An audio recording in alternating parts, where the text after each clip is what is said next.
Genesis 2 to 10, from Adam to the dispersion of the sons of Noah, could have been written by any of the Semites or Hamites.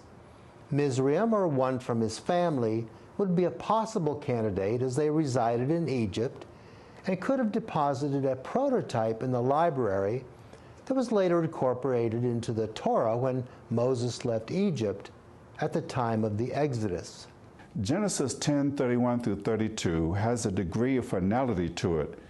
These are the sons of Shem, after their families, after their tongues, in their lands, after their nations. These are the families of the sons of Noah, after their generations, in their nations, and by these were the nations divided in the earth, land, after the flood. Genesis 11 starts a new thought, likely from another source. This source had to have come from the line of Arphaxad and Abraham, as this is the line affected by the event at Babel. As a practical matter, spring rains combined with snow melt perennially threaten the cities located near rivers. English traveler James Wellsted visited Baghdad in 1831. In his book, he wrote, "Then the waters of the Tigris started to rise on 12 April of that year.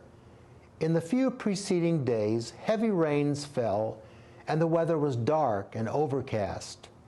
The streets, now impassable, were filled with mud, and walking in them became impossible. On the night of 20 April, the river basin rapidly filled with water.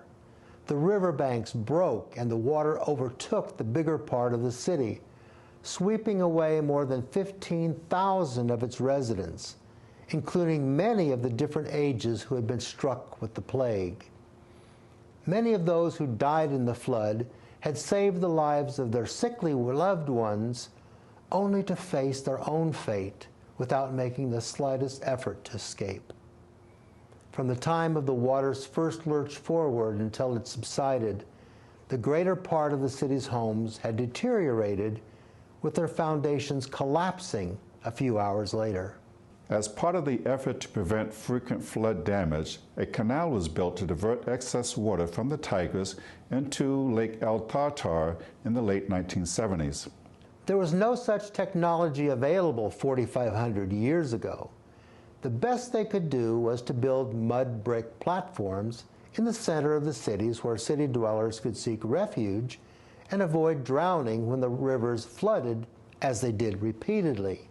Having made recurring observations of the stars at night, and the 7 planets were seen as wanderers and must have been moved around by unseen forces which came to be associated with gods who must have been responsible and lived up there someplace.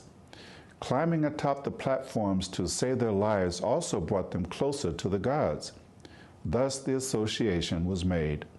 Atop the mud brick platforms, ziggurat construction projects began in each major city in Mesopotamia. Plans were drawn up, kiln-baked bricks were used where support was needed, and sun-dried bricks were suitable for the fascia. Tar and reed mats cemented in the bricks into place. Cut stone was imported for the temple areas decorated with lapis lazuli. These were supposed to provide dwelling places for the gods where they could come and retreat and draw closer to the people. The author of Genesis recounted a particular incident that occurred in one of these cities, that was Babylon. In the construction phase, a monument of futility slowly grew brick by brick, intended to honor the local city god. Whether the god in question was Anu, the father god, or Marduk, the supposed son of Ea, cannot be determined, but it was the same God who spoke with Adam and banished Cain centuries ago, who upon this occasion made both his presence and his dissatisfaction known.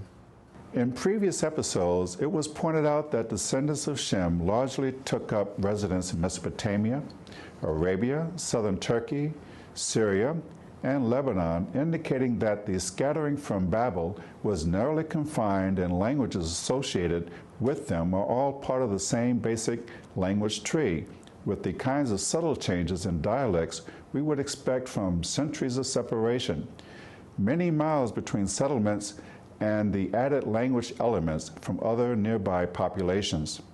The confusion at Babel, we can conclude, was sufficient to cause this particular band of Semites to terminate their ziggurat construction project and tend to matters of more importance to their long-term survival, living at a dangerous time when they were surrounded by warlike nations such as the Elamites, Gutians, and Assyrians, who were always eager to sack neighboring cities, seize their food, steal their treasure, and enslave their women.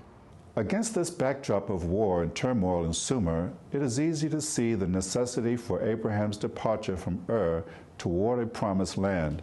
That is, a land promised to the descendants of Shem, but occupied at that time by the cursed Canaanites. In preceding episodes, we have tried to emphasize the historical nature of the first chapters of Genesis. It wouldn't have been possible for Adam to have fathered the entire human race due to his late entry, but we hope that bit of information is not too unsettling.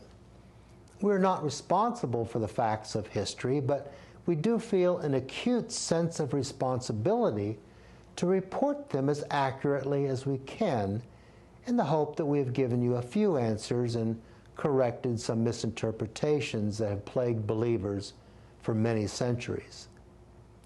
In the concluding episode, we will take a look at the King James Version and see that misunderstanding 2,000 years ago led to mistranslation 500 years ago that led ultimately to the misinterpretation we are burdened with today.